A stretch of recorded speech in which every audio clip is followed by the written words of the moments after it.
Hello friends, વિદ્યુત ચુંબકીય તરંગો ચેપ્ટર નંબર 8 આપણે શરૂઆત કરીએ. અત્યાર સુધી આપણે ચેપ્ટર 7 કમ્પ્લીટ કરી દીધા દાખલા સહિત. બરાબર. ચેપ્ટરનું નામ છે વિદ્યુત ચુંબકીય તરંગો. નામ ઉપરથી જ વિદ્યુત અને ચુંબકના મિક્સ એટલે કે વિદ્યુત ચુંબકીય તરંગો કે જેમાં વિદ્યુત તરંગો ચુંબકીય વિદ્યુત ક્ષેત્ર અને ચુંબકીય ક્ષેત્રના જે દોલનો થાય છે એના લીધે જે તરંગો મળે છે એ તરંગોને આપણે કહીશું વિદ્યુત ચુંબકીય તરંગો કહીશું. બરાબર. હવે આ ચેપ્ટરનું ગુણભાર છે એ થોડોક ઓછો છે. બરાબર. આની અંદર તમારે એક મોસ્ટ ઇમ્પોર્ટન્ટ ક્વેશ્ચન તૈયાર કરવાનું છે, એ છે વિદ્યુત ચુંબકીય તરંગોની લાક્ષણિકતા, જે આપણે નેક્સ્ટ લેક્ચરમાં જોઈશું. આજે આપણે એનું ખાલી ઇન્ટ્રોડક્શન અને શરૂઆતના જે બે ટોપિક છે એ જોઈશું. તો શરૂઆતના ટોપિકમાં નંબર 1 ટોપિકની વાત કરી છે સ્થાનાંતર પ્રવાહ. સ્થાનાંતર પ્રવાહ.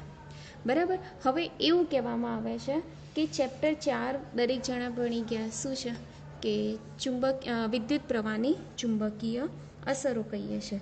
બરાબર.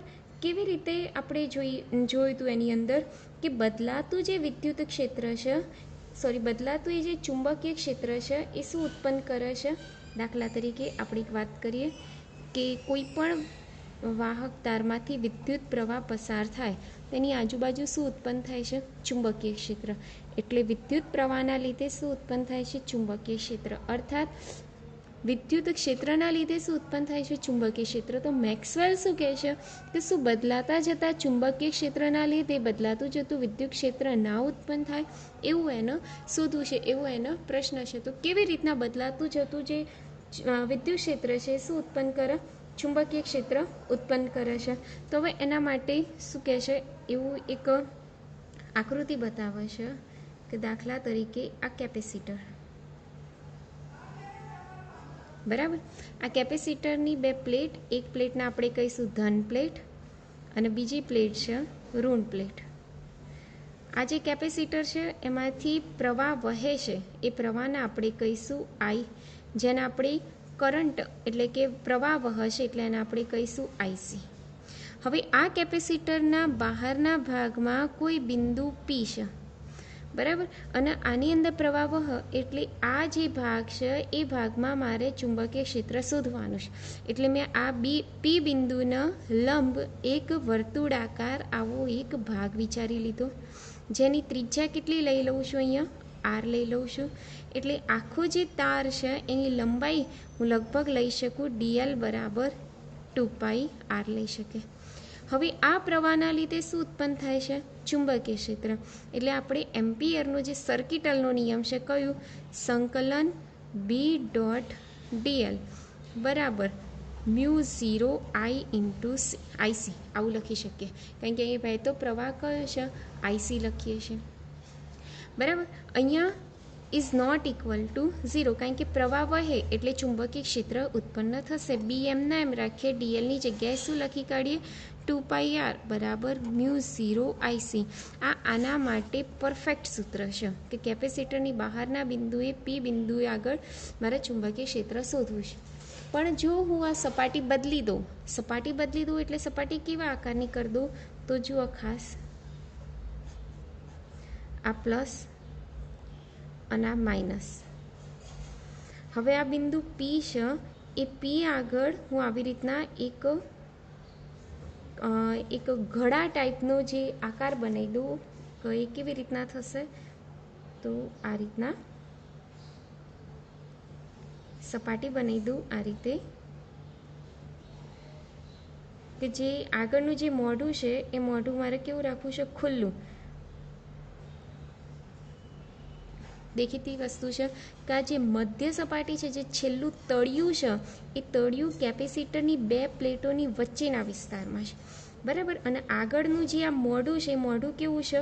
ખુલ્લું. એનો અર્થ શું થયો? આ જોઈએ આ રીતના આટલો ભાગ છે. હવે ખ્યાલ આવશે દરેકને. બરાબર. હવે આ તળિયું તો એ કેપેસિટરની બે પ્લેટોની વચ્ચે તો હવા હોય ત્યાં છે, અને આગળનું જે મોઢું છે એ મોઢું ખુલ્લું છે. એનો અર્થ કે આ જે સપાટી છે એ સપાટીમાંથી તો કોઈ પ્રવાહ વહેતો જ નહીં. કોઈ પ્રવાહ વહેતો જ નહીં. જો પ્રવાહ ના વહે તો બિંદુ પી આગળ મળતું ચુંબકીય ક્ષેત્ર કેટલું હોવું જોઈએ? 0. પરંતુ 0 હોતું નથી. B is not equal to 0.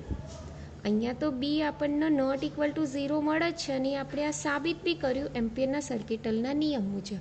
પણ અહીંયા કેમ 0 નહીં મળતું? અહીંયા તો કોઈ જગ્યાએ પ્રવાહ વહેતો નહીં, અહીંયા બી અડેલું નહીં. એને એક બીજો પ્રયોગ બી કર્યો કે એની આકૃતિ આવી રાખી.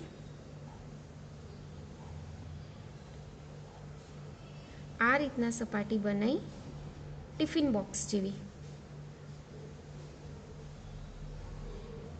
કે જેનું જે તળિયું છે એ તળિયું મધ્ય ભાગમાં કેપેસિટરની બે પ્લેટોની વચ્ચેના મધ્ય ભાગમાં અડીને રહે અને જે આગળનું જે મોઢું છે એ મોઢું ખુલ્લું છે. એટલે આમાંથી બી વહેતો પ્રવાહ તો કેવું છે? 0. કોઈ પ્રવાહ વહેતો નથી. તો આના માટે બી જે ચુંબકીય ક્ષેત્ર કેવું હોવું જોઈએ? 0. પરંતુ આમાં બી 0 હોતું નથી. એનો અર્થ કે મેક્સવેલનું જે આ સૂત્ર છે કયું? સંકલન B.dl બરાબર μ0I. આમાં કંઈક ને વસ્તુ તો ખૂટ જ છે કે જ્યારે બહારને ભાગ વાત કરીએ ત્યારે IC લઈએ, પરંતુ અંદરના ભાગમાં બી ચુંબકીય ક્ષેત્ર તો ઉત્પન્ન થાય જ છે. એટલે હજી એક પદ હોવું જોઈએ એવું કહે છે. આ જે ખૂટતું પદ છે એ ખૂટતું પદ હવે એ લોકોએ કેવી રીતે શોધ્યું? તો જો અહીંયા કેપેસિટરની બે પ્લેટોની વચ્ચેનો જે વિસ્તાર છે એ વિસ્તારની શૂન્યાવકાશ છે. શૂન્યાવકાશ એટલે માધ્યમની પરમિટિવિટી આપણે શું કહીએ? ε0. એ કેપેસિટરની બે પ્લેટ વચ્ચેનો વિદ્યુતભાર કેટલો? Q. અને કેપેસિટરની જે પ્લેટો છે એનું ક્ષેત્રફળ કેટલું? A. તો આની મદદથી આપણે લઈ શકીએ કે E બરાબર શું લખી શકીએ? કે Q ભાગ્યા ε0A. બરાબર, આવી રીતના એક સૂત્ર લખી શકીએ છીએ કે Q ભાગ્યા ε0A. ક્યાંથી આવ્યું આ સૂત્ર? તો તમને આ ખ્યાલ છે કે E બરાબર સિગ્મા અપોન ε0 એવું સૂત્ર લખીએ છીએ. સિગ્માની જગ્યાએ શું લખ્યું મેં? Q ભાગ્યા A લખી શકાય. બરાબર, ખ્યાલ આવી ગયો આટલે સુધી? ક્લિયર? હવે ફ્લક્સ, વિદ્યુત ફ્લક્સની વાત કરીએ તો વિદ્યુત ફ્લક્સ એટલે શું લખીએ છીએ આપણે? E into A. વિદ્યુત ફ્લક્સ એટલે વિદ્યુત ક્ષેત્ર ગુણ્યા ક્ષેત્રફળ લખીએ છીએ. એની જગ્યાએ Q upon ε0A into A લખી કાઢીએ. ઉપર નીચે A અને A કેન્સલ એટલે ફાઈ Eનું સૂત્ર શું થશે? Q ભાગ્યા ε0. જો ખાસ ફાઈ Eનું સૂત્ર શું આવ્યું આપણી પાસે? Q ભાગ્યા ε0 આવી ગયું. હવે જુઓ કે હું બંને બાજુ વિકલન લઈ લઉં એટલે કે ફેરફાર લઈ લઉં. એટલે કે આ જે ફ્લક્સનું સૂત્ર મળ્યું છે ફાઈ E બરાબર શું મળ્યું? Q ભાગ્યા ε0. તો વિકલન લઈ લો તો d phi E by dt બરાબર 1 ભાગ્યા ε0. અહીં શું આવી જશે? dq upon dt. ખ્યાલ આવી ગયો દરેકને? ε0 અહીંયા આવી જશે. ε0 d phi I by dt બરાબર શું આવ્યું? dq by dt.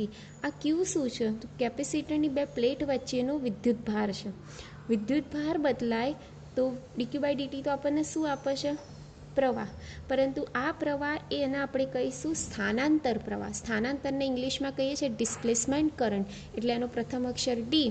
એટલે આનું જે સિમ્બોલ બતાવીશું, સિમ્બોલ કોઈ બતાવીશું? ID. એટલે જે ખૂટતું પદ છે એ કયું છે?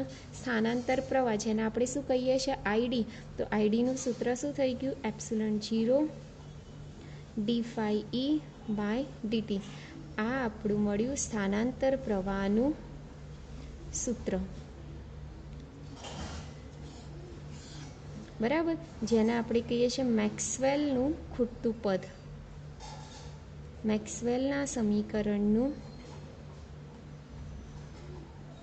ખૂટતું પદ. હવે એમ્પિયરનો સર્કિટલનો નિયમ કયું છે?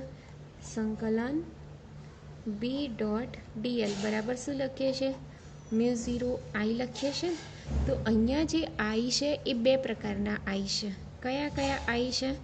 એક તો કરંટ એટલે કે જે પરિપથમાંથી વહે છે એ પ્રવાહ. જોયું હતું ને આગળ આકૃતિમાં કે આ પરિપથમાંથી વહે છે એ પ્રવાહ.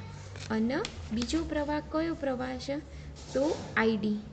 એટલે કે ડિસ્પ્લેસમેન્ટ કરંટ, જે ક્યાંથી વહે તો કેપેસિટરની બે પ્લેટોની વચ્ચેથી વહે છે.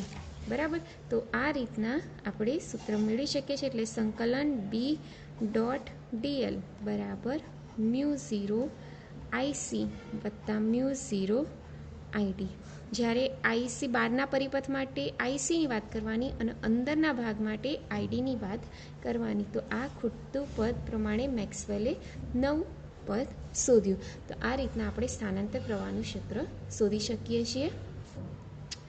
આગળનો ટોપિક જોઈશું આપણે વિદ્યુત ચુંબકીય તરંગોના ઉદ્ભવ સ્થાન. એટલી વસ્તુ યાદ રાખવું કે આ તરંગો ઉત્પન્ન કરવા માટે એનું ઉદ્ભવ સ્થાન હોય ન હોય જ. તો કયું છે ઉદ્ભવ સ્થાન? તો એ વસ્તુ ખાસ ધ્યાન રાખવાનું કે સ્થિર વિદ્યુતભાર કે પછી નિયમિત ગતિ કરતો વિદ્યુતભાર.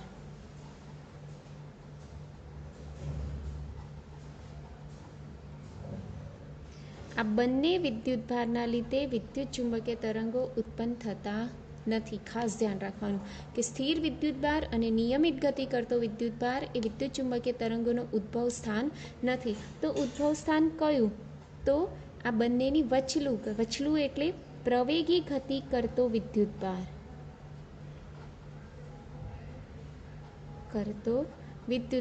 શેનું ઉત્પન્ન કરે છે?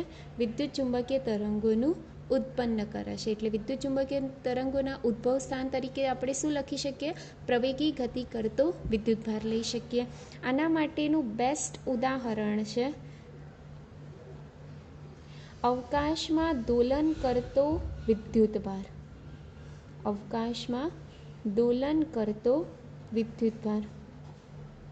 આ જે અવકાશમાં દોલન કરતો વિદ્યુતભાર છે એ અવકાશમાં બદલાતું વિદ્યુત ક્ષેત્ર ઉત્પન્ન કરે છે.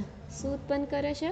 બદલાતું વિદ્યુત ક્ષેત્ર અને બીજું બદલાતું ચુંબકીય ક્ષેત્ર ઉત્પન્ન કરે છે. આ ખાસ યાદ રાખવાનું. અવકાશમાં દોલન કરતો વિદ્યુતભાર એ કોનું ઉદાહરણ છે? પ્રવેગી ગતિ કરતા વિદ્યુતભારનું ઉદાહરણ છે. જે કઈ બે વસ્તુ ઉત્પન્ન કરે છે? નંબર 1 બદલાતું વિદ્યુત ક્ષેત્ર અને નંબર 2 બદલાતું ચુંબકીય ક્ષેત્ર.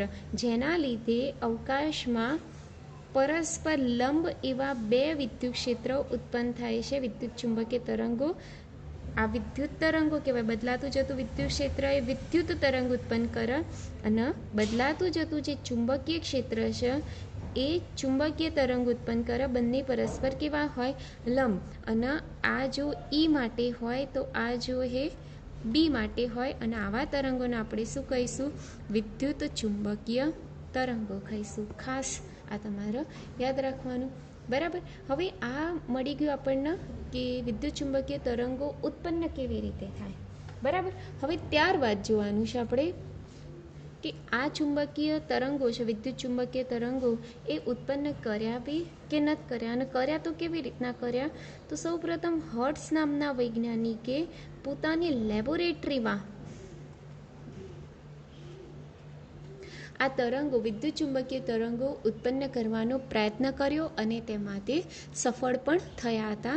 પરંતુ લિમિટેશનમાં એટલે કે પોતાની લેબ પૂરતું જ એમને વિદ્યુત ચુંબકીય તરંગો ઉત્પન્ન કર્યા હતા. જેનો હર્ટ્ઝનો પ્રયોગ પણ કહે છે કે જેની અંદર ઊંચું વિદ્યુત સ્થિતિમાન પ્રાપ્ત કરવામાં આવ્યું હતું અને સ્પાર્ક ગેપમાંથી સ્પાર્ક પસાર થતી હતી અને આ રીતના વિદ્યુત ચુંબકીય તરંગો એમને ઉત્પન્ન કર્યા હતા.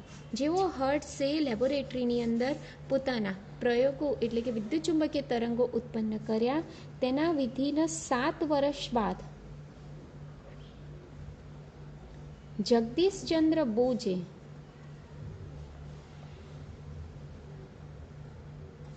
ટૂંકી તરંગ લંબાઈના